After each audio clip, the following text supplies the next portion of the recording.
Welcome into the GoVols247 podcast. I am McKee, and I'm joined by Ryan Callahan on this Monday, August 11th edition of the podcast, the beginning of week 3 of fall camp, of Tennessee fall camp. We are 19 days away from kickoff. Hard to believe that kickoff is right around the corner. Ryan and I have made our way back home after a lengthy Monday over on campus for practice number 9. We talked to Willie Martinez and some of the defensive backs. We'll maybe touch on that before we get out of here. Both of us are kind of pinch hitting for Patrick Brown, who is under the weather. The stomach bug has hit the Brown household with his little ones. So anybody who has little ones and has gone through the stomach bug experience knows that Patrick is going through it right now. So be thinking of him on this Monday afternoon. But Ryan, it's been an eventful couple of days of Tennessee football as really now the heat really starts to turn up and you really start to think about the season with it being so close. So we had scrimmage number 1 on Saturday. And then, like I said, week 3 of fall camp beginning today here on Monday. They'll be back in practice on Tuesday, off day Wednesday, practice on Thursday, and then their second and final scrimmage of camp will be on Friday, only doing 2 scrimmages this fall camp. And by the time scrimmage number 2 wraps up, they'll be Eric Berry days away the following day from it being football time in Tennessee. We'll, of course, talk quarterbacks. But before we do talk quarterbacks, I do want to go over some house cleaning notes and mention some of the participants and non-participants that we have heard. And Heupel even mentioned in his post-scrimmage press conference on Saturday. Just it's that first scrimmage of camp, so not everybody is fully available. Not everybody is going to scrimmage. You're going to hold some veterans out that you feel don't absolutely need to scrimmage. So you kind of got to take everything with a grain of salt, because I don't know that either side of the ball was just locked and loaded with all 11 of their projected starters, but especially on the offensive side. Yeah, wide receiver is the big one, obviously, where Tennessee just had a mash unit and has had that for multiple days. We saw some progress in that regard with Monday's practice, Chris Brazzell being back out there on the field. But yeah, so for the scrimmage, you had Mike Matthews out there in a red jersey, I believe, and playing a very limited role. I don't know exactly how many snaps he might have gotten, but no more than a few series from what I understand. And then even those series, I don't think was terribly involved in the passing game. And then, beyond that, you're talking true freshmen and walk-ons essentially making up your group of receivers. So you're talking about running your first team offense at times with walk-ons out there. That's not ideal when you're trying to have a preseason quarterback competition and make sure you got the best opportunity to evaluate everyone. That's something we asked Josh Heupel about afterward is, how do you evaluate all of that with the moving pieces out there and who's out there and who's not. And it's just one of the things you have to take into consideration, but it kind of is what it is. You can't do anything about it. And not much you can do to tweak it when guys aren't available. So but at wide receivers, so you had no Chris Brazzell, limited Mike Matthews and no Braylon Staley. At running back, it sounds like Peyton Lewis was pretty limited, only ran a couple plays near the goal line from what I understand. Then had on defense, a really banged up secondary. Obviously Jermod McCoy coming off his knee injury, still working his way back. No one expected him to scrimmage, but still no Ricky Gibson, which he was back on the practice field Monday morning.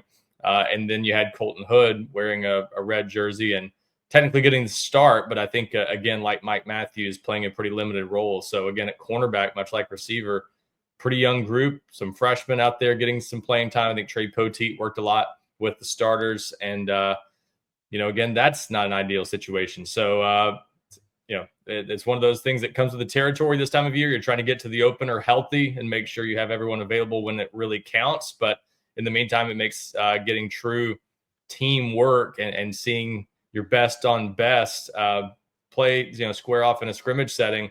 And you don't have a lot of those guys. Even, Joshua Joseph's still not out there on the practice field, so he didn't scrimmage. So you had some pretty big names not out there. Jeremiah Thielander didn't scrimmage, giving Edwin Spillman a chance to start alongside Arion Carter. Spillman showed up in a big way from what I heard during the scrimmage, but no Thielander. So yeah, it was a pretty limited group in some spots, but especially at wide receiver and at cornerback. Yeah, and even the tight end position, a little banged up right now with Miles Kitzelman coming off of his upper body injury from the spring. Jack Van Dorselier, who I know I've been the president of the Jack Van Dorselier fan club. He's been talked about a bunch. This camp is my point. He's a bit banged up. Not sure that he practiced a ton or scrimmaged a ton, if any, over the weekend. Both he and Kitzelman were in yellow jerseys, not red non-contact jerseys, but yellow jerseys during Monday's practice, which means that they are thud. So wrap up and do not bring them to the ground. So a good step for Miles Kitzelman that he's out of the red and into the yellow. But you'd like to see Jack Van Dorselier get back to being full go as well. And he was out there running around with Kitzelman. He looked fine, but tight end position a little bit banged up, but nothing to worry about there. So with all that being said, you obviously kind of have to take the offensive performance with a grain of salt. Although they did have, it sounds like the offensive line intact, which very important. I remember last fall that was not the case in scrimmage one, where multiple veterans were out, and it was hard to get a gauge of, okay, how much should we really read into the defense whooping up on the offense in scrimmage number one.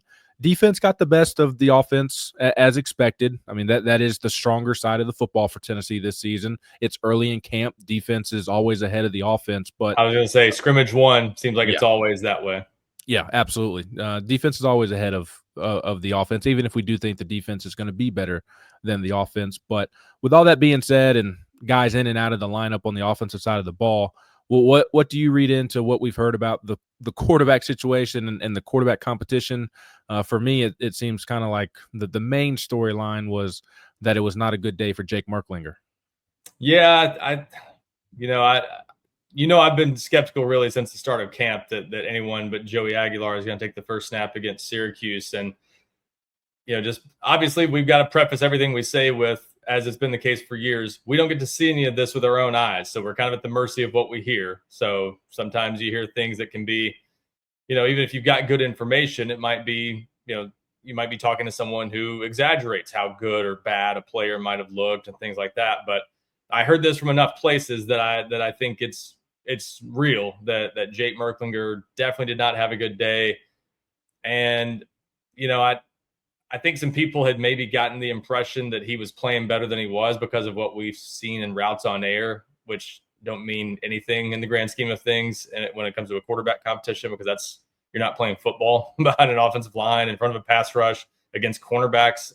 So that doesn't mean a whole lot. But I think in team settings, maybe there hadn't been a huge gap in terms of performance between Joey Aguilar and Jake Merklinger, but the onus was on Jake Merklinger to win this job. He's been in a situation where, fair or not, I think he was going to have to completely outplay Joey Aguilar to win the job. Head and shoulders, no questions asked, the better quarterback to win this job. And so what's happened now is I think there's a clear gap between Joey Aguilar and Jake Merklinger nearly 2 weeks into camp.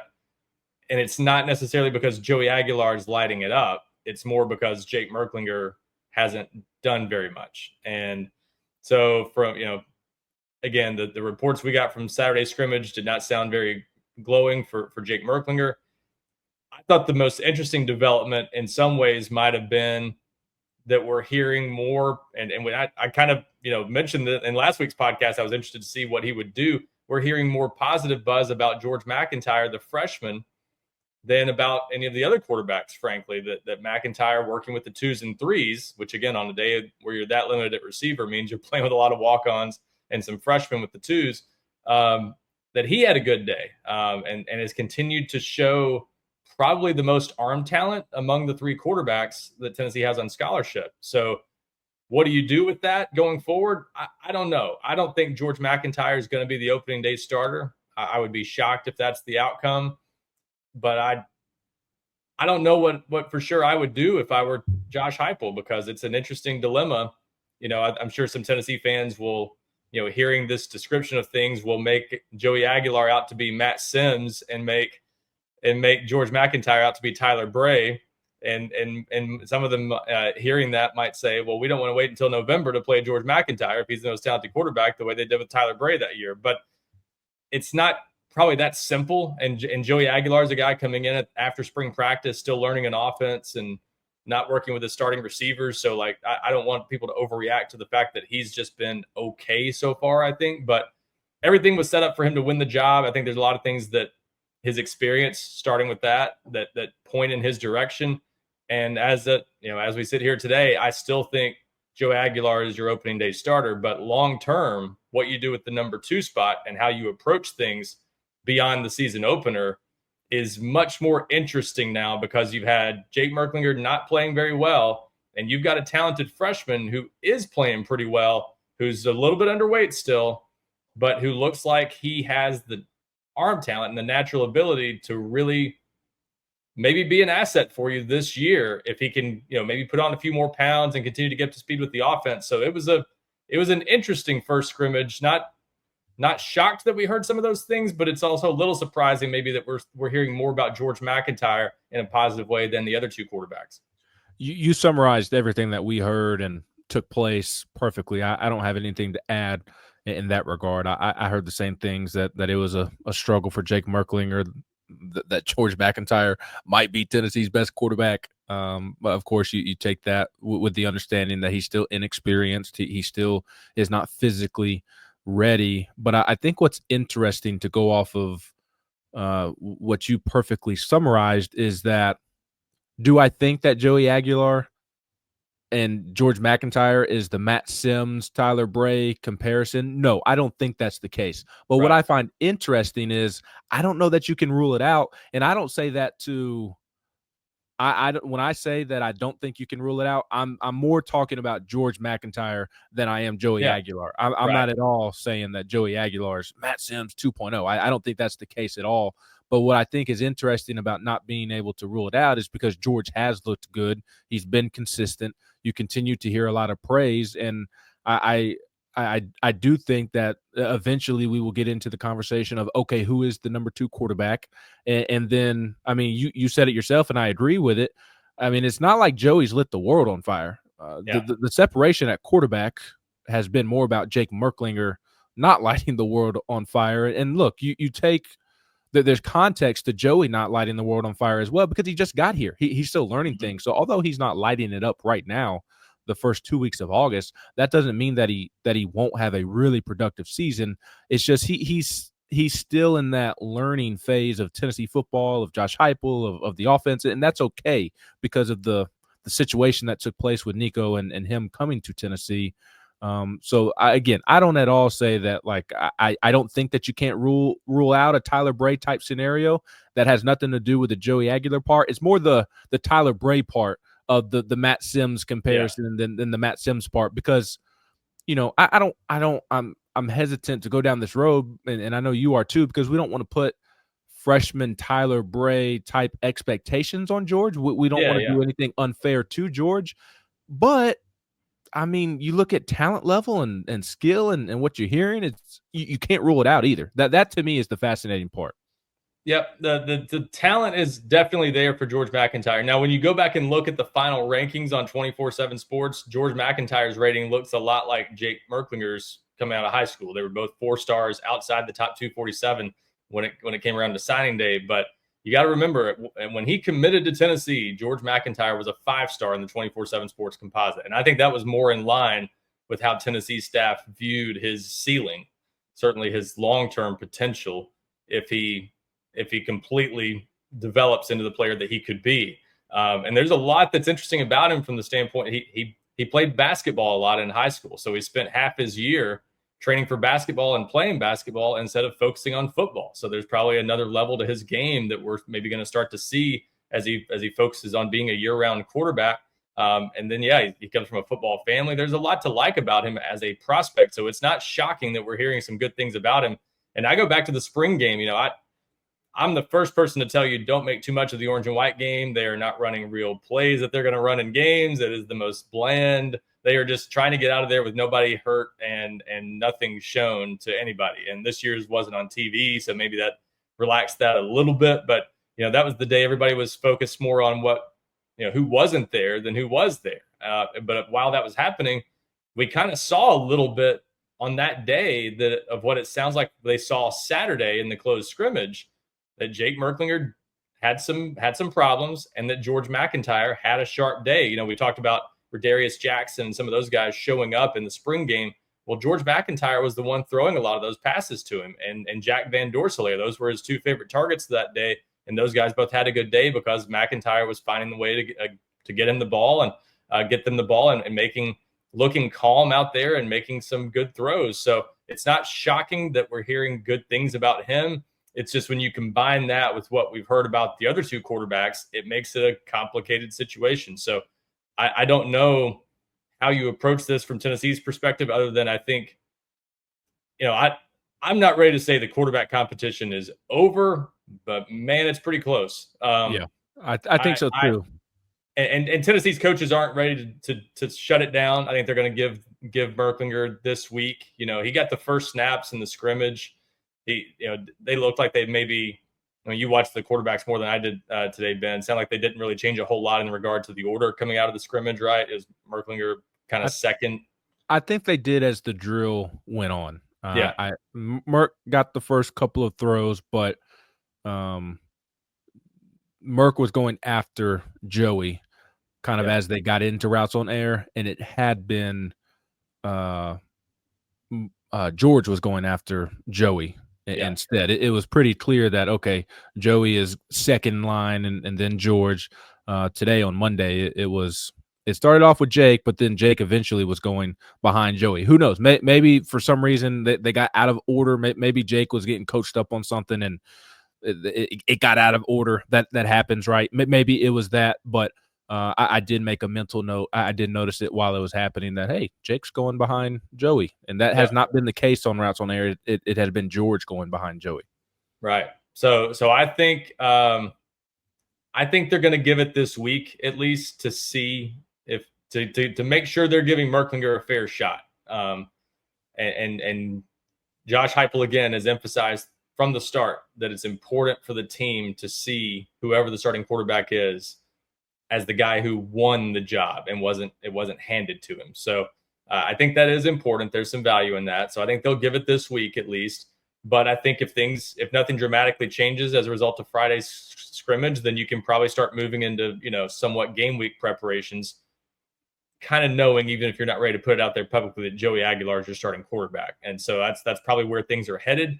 Again, it's not because Aguilar's lapping the field. It's just sort of been set up to be a two-man competition between the two guys who aren't true freshmen. And it was always set up for Aguilar to have the better shot because he's a 2-year starter at the FBS level. And he's kind of winning it by default right now. So we'll see how much progress he can make, how much progress the receivers around him can continue to make and maybe help him settle in. He did play behind, as you alluded to, a solid offensive line. It sounds like those guys had a really good day Saturday.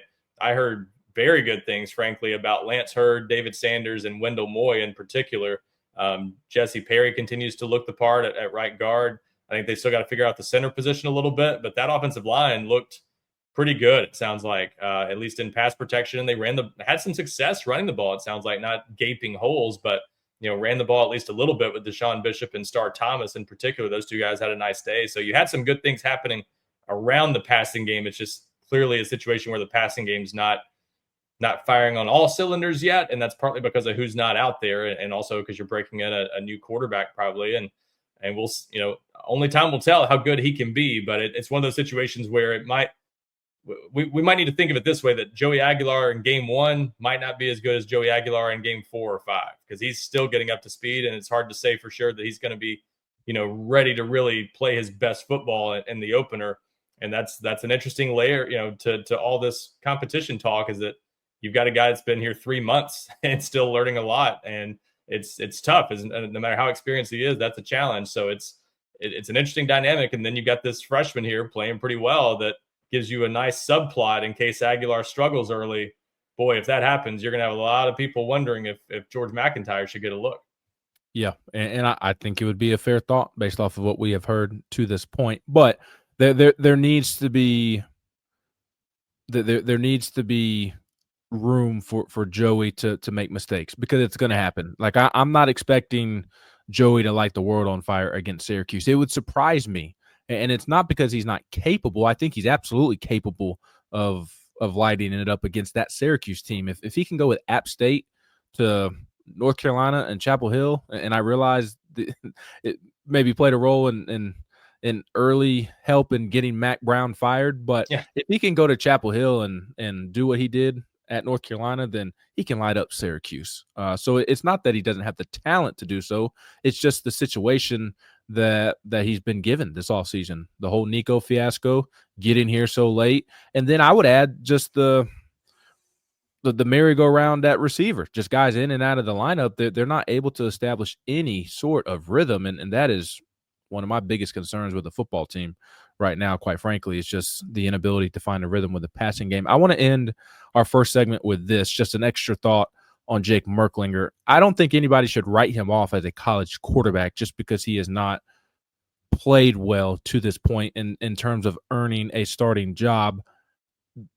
He was thrown into this situation by default and because of the actions of Nico Iamaleava. Jake Merklinger was never a quarterback prospect that was supposed to be starting in the SEC at a place like Tennessee in year two. I mean, it's one of the reasons. There's a reason that Jake Merklinger was the quarterback recruit of choice after Nico Iamaleava. It's not like they were going to be able to go out and land another Nico. They kind of had to walk a fine line of landing a really promising developmental quarterback, because you weren't going to go get a Faison Brandon or George McIntyre right after Nico. It's kind of absurd that they went and got Faison after they got George, quite frankly. But that's something that I want to throw out there is that just because Jake's not ready to start right now, it sounds like, that doesn't mean that he's going to be a quarterback in college that doesn't pan out. He was thrown into a really tough situation. And at least for me, Ryan, I never in a million years thought that he would be potentially starting this season. That would have surprised me. He was always a 2 to 3 year developmental prospect.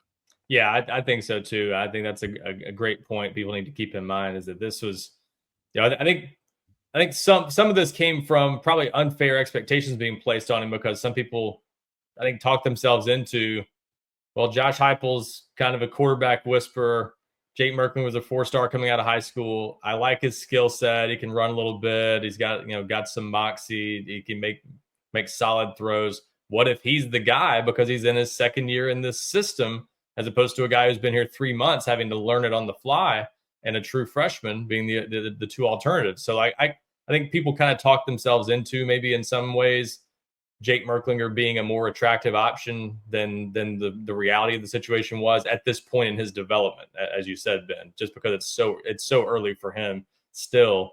And yeah, I think long term he was always more of a guy that was going to have a better chance to be ready to compete maybe in year 3 than in year 2. So this is probably thrusting him in there a little bit early, and we'll see what this year ends up being for him. But that becomes the most interesting question to me now. Because again, I think Aguilar is your opening day starter. So how do you publicly handle the backup situation?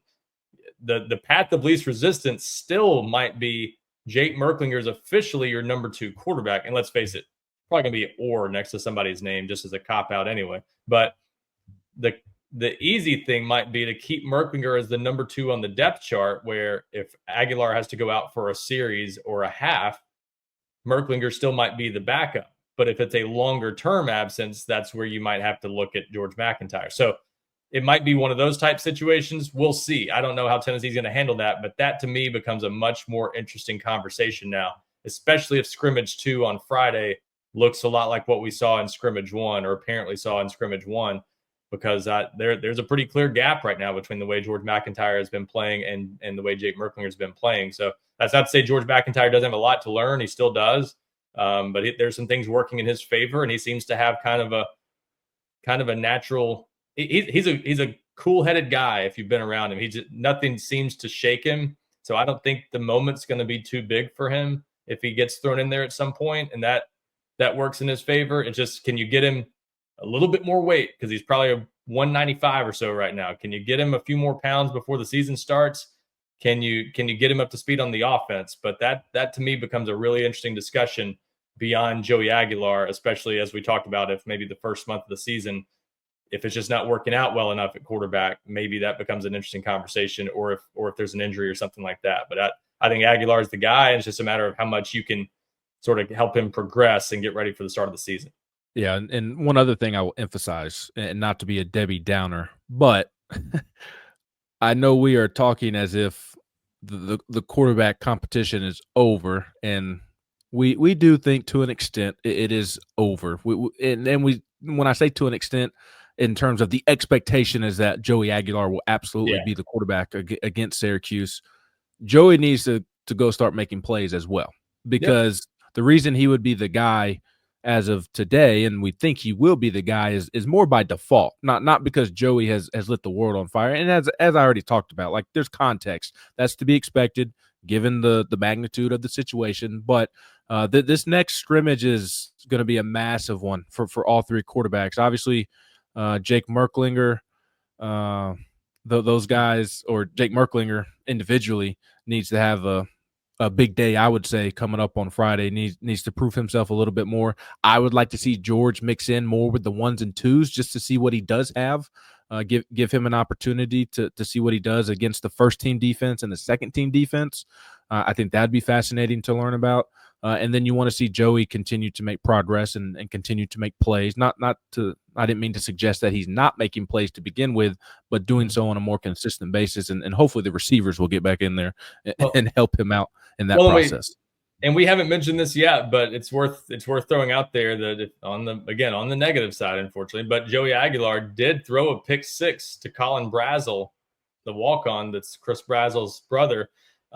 He did have a pick six off Aguilar during the scrimmage. So again, that's not to say Aguilar totally struggled. He had some completions. I think he was solid for the most part, aside from that. But a play like that happens in the Syracuse game. That's going to make it a more competitive game than it probably should be. So we'll see if he can eliminate those types of mistakes. That's already not good for this fan base, I can tell you, because the knock on Joey Aguilar all along has been the interceptions, the turnovers, taking care of the ball. If that's an issue again in scrimmage too, I don't think fans are going to like hearing that. So you need to take care of the football, and to your point, Ben, make a few more things happen. And hopefully for his sake, he'll be throwing to Chris Brazel and Mike Matthews and maybe even Braylon Staley. We'll see about his progress in this scrimmage compared to scrimmage one, where he's throwing to walk-ons at times.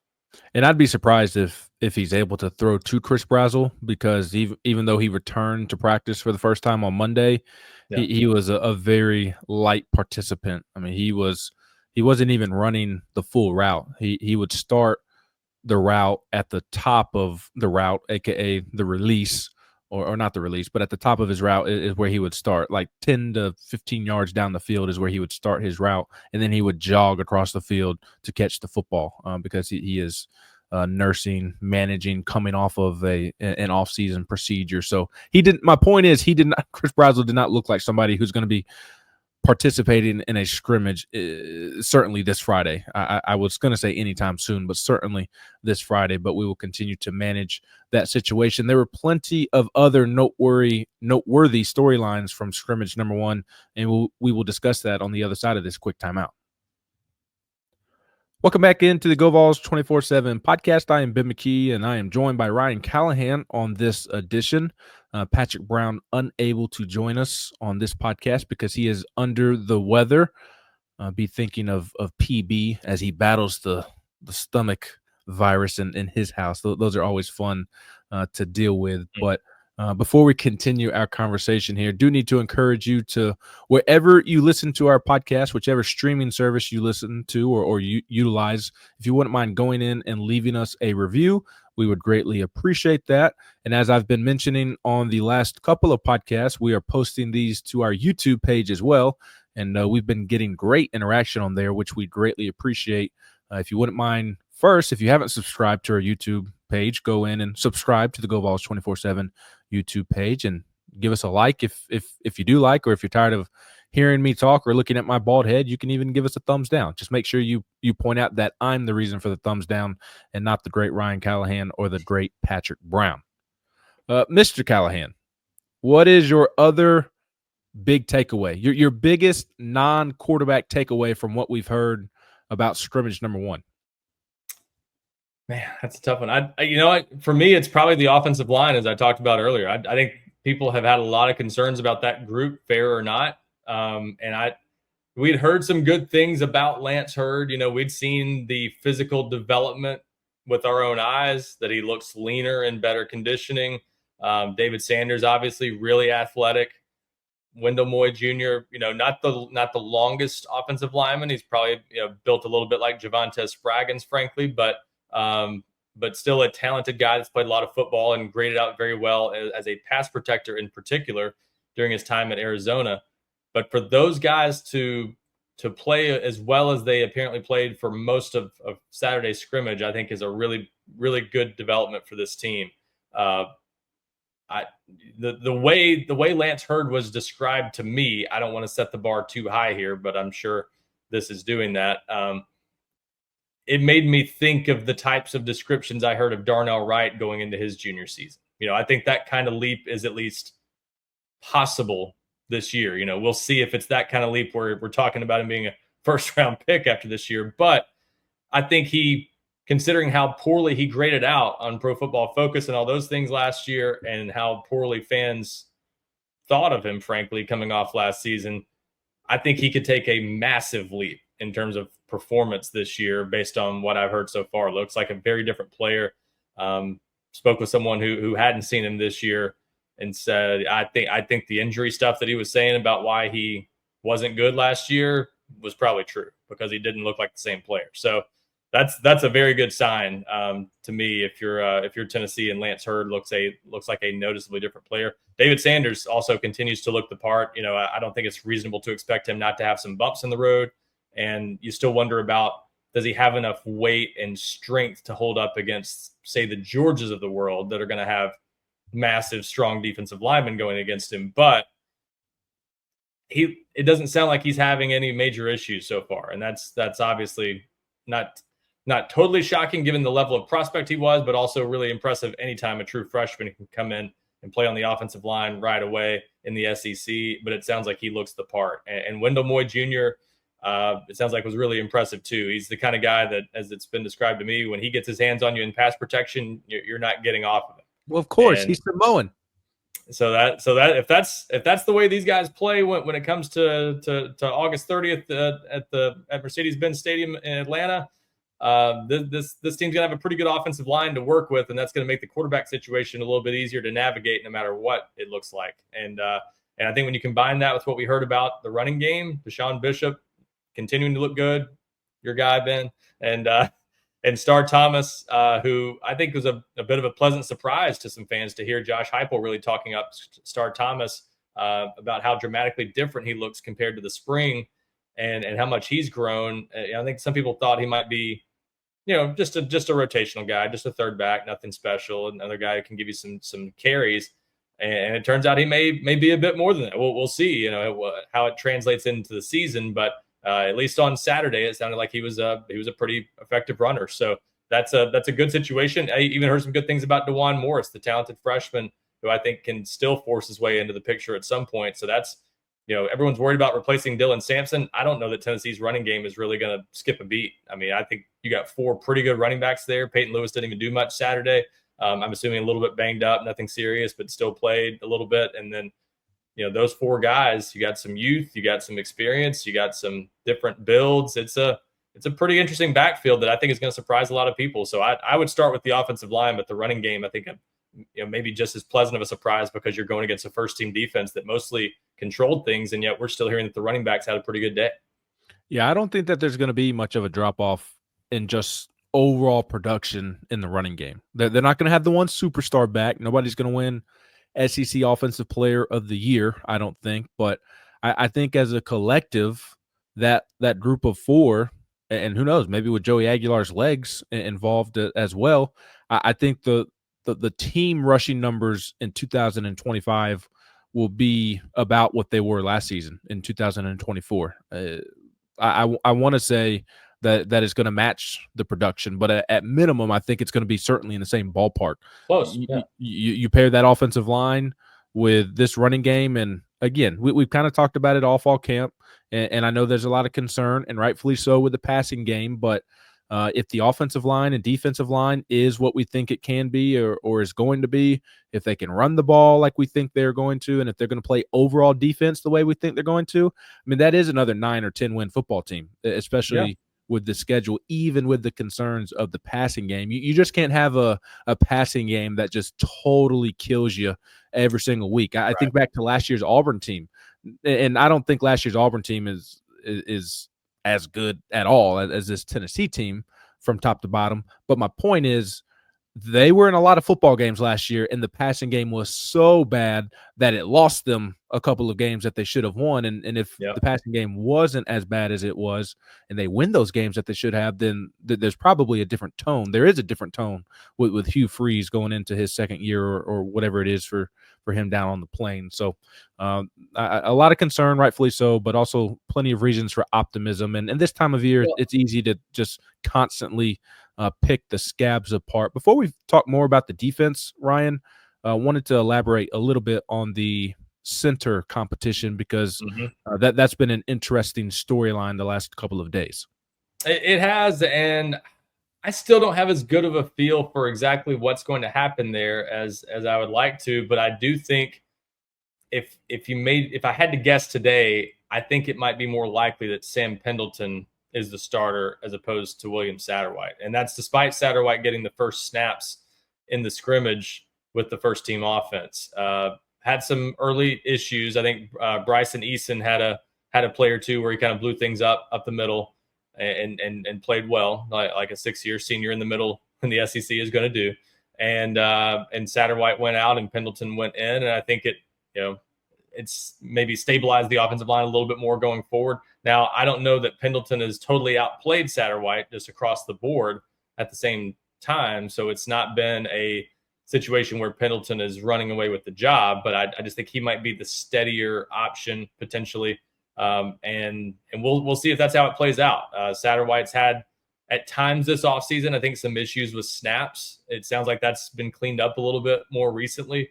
Haven't heard of that being a big issue during camp. So that's a good sign. You don't want that to be the reason that someone gets the job. But yeah, still, it feels like the center position overall, not to completely just downplay that, what you have at that spot, but it feels like it might be somewhat the weak link of the offensive line, no matter how it turns out.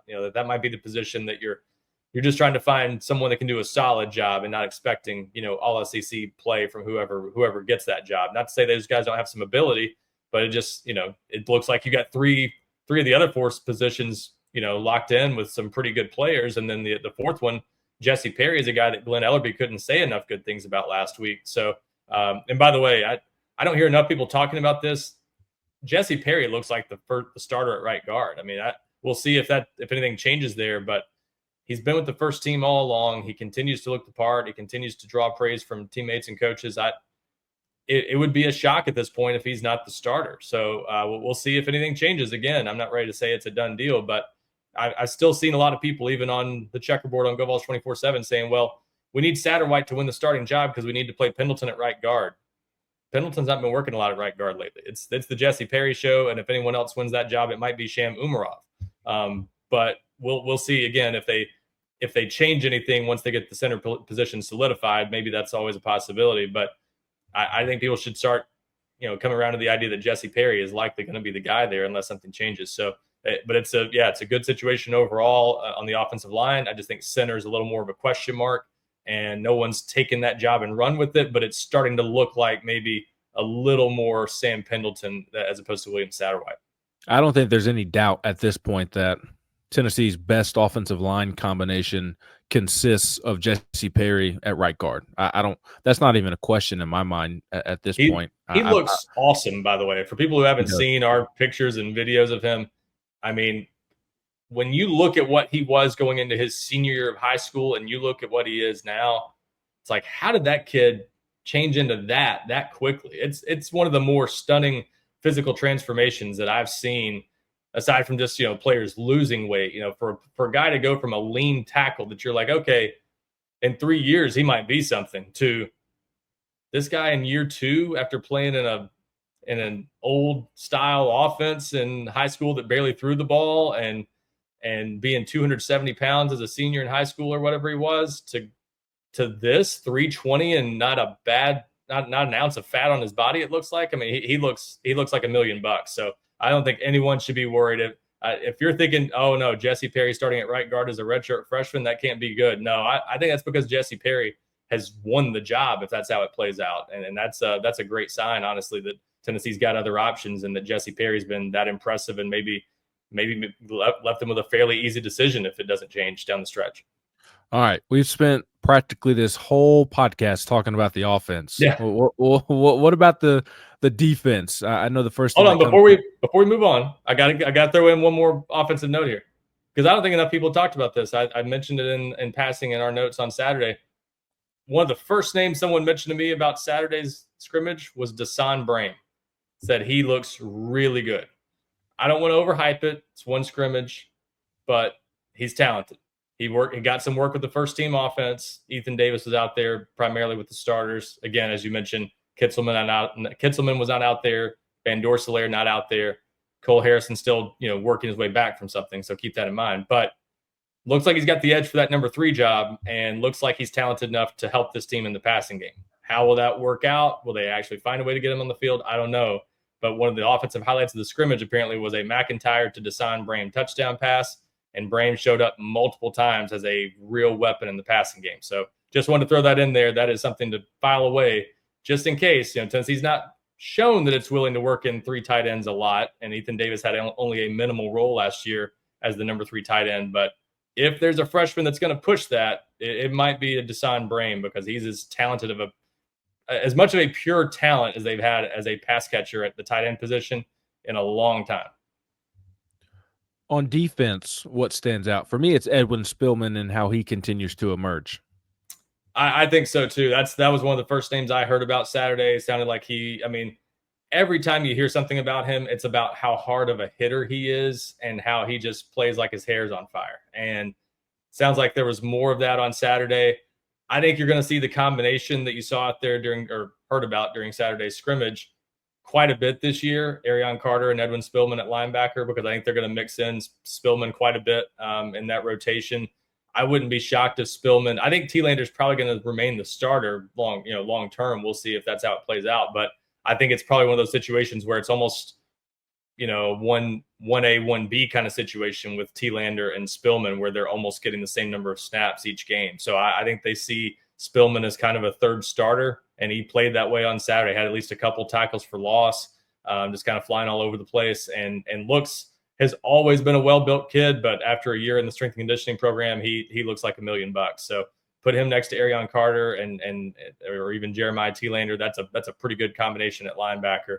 So Spillman definitely continues to show up. I think some of the other things I heard about this scrimmage were more about the defensive line. Again, they didn't have Joshua Josephs out there, so probably not the same level of pass rush that you would expect to have at the Leo position. I did hear later that Caleb Herring, I think, had a sack.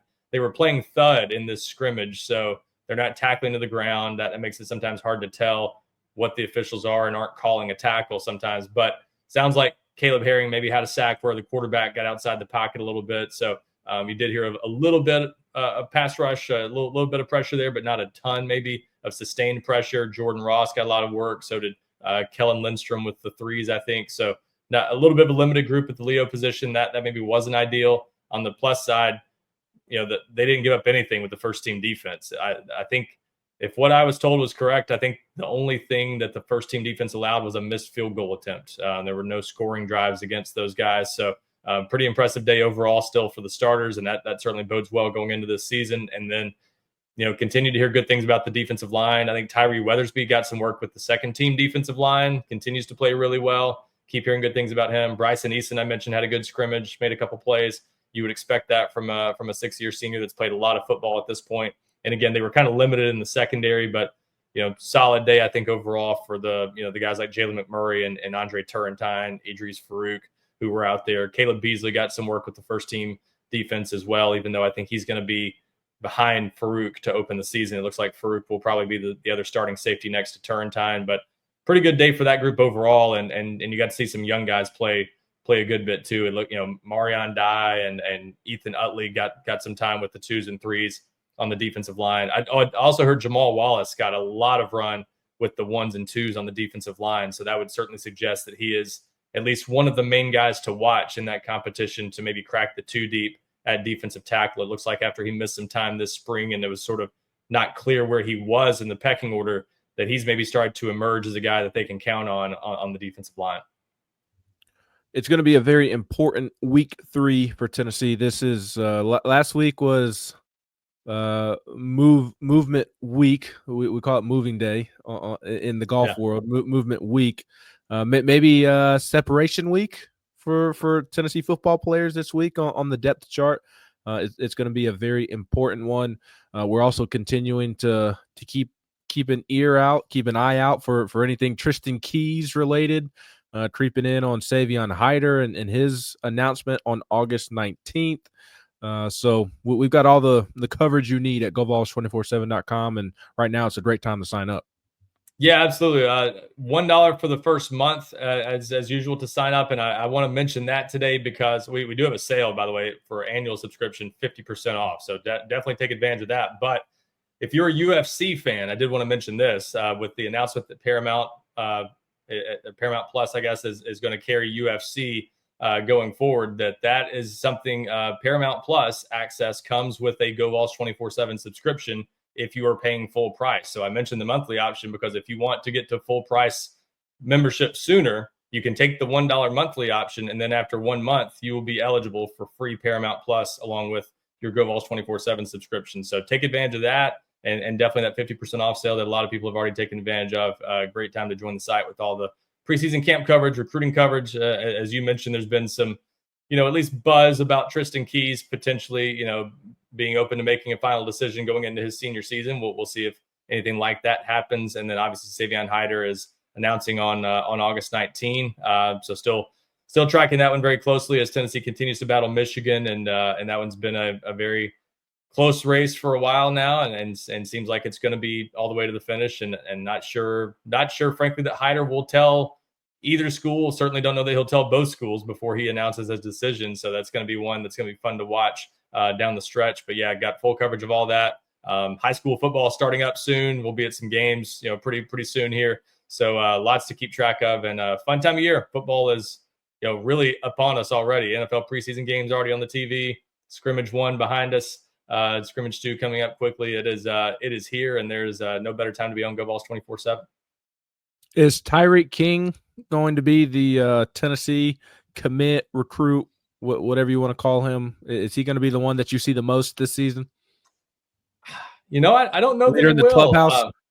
I mean, he's the easiest to get to, but there's a lot of in-state guys I've got to see. Oh, another one I should throw in, Omari Sanders. I've mentioned this multiple times on the checkerboard, but he continued. That's the 4-star class of 2027 athlete, I guess you could call him. He was originally a safety. I think he's going to end up being more of a linebacker, or maybe more likely edge rusher in college. Just a big athletic guy at Franklin Road Academy in Nashville. He is definitely one of, if not the top player in the state in the 2027 class. I think he's still working toward a decision that could come before the start of his junior season. So we'll be watching that in the next couple of weeks too. Tennessee right in the thick of that discussion if he does go forward with making a decision here in the next couple of weeks. So another one to watch there that we'll be tracking for you on GoVols 24/7. But yeah, Tyreek King. I mean, there's a bunch of guys in this class I've got to watch in state. Gabe Osenda and Jamian Theodore at Baylor. Definitely got to get up to Greenville to see Zay Anderson at some point. Really interested in seeing him after his ascension into the top 247. And I think a guy that a lot of people kind of slept on for a while. So, and then obviously some 2027 prospects I got to get out and see. So it's a fun time of year to think about all the guys. Who do I definitely need to see? So yeah, I mean, Tyreek King's just down the road. Might end up seeing him a couple times, but they kind of travel all over the state and play on the road too. So we'll see about that. But yeah, got to get to a lot of places and maybe even a couple games in Georgia at some point, with Tennessee having some commitments and targets there as well.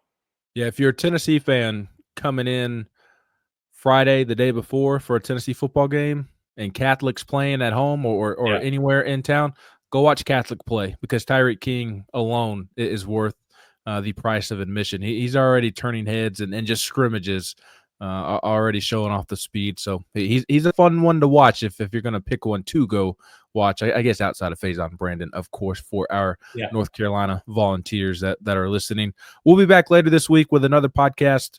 Wednesday is the off day this week. We'll see if we can get a podcast turned out that day. Of course, Patrick is sick, and I've got something personal going on Wednesday. So we'll try to get one on Wednesday or at least Thursday at minimum, but we'll certainly be back later this week to preview Scrimmage number 2 on Friday. For Ryan Callahan, I'm Ben McKee. This has been another edition of the GoVols247 podcast.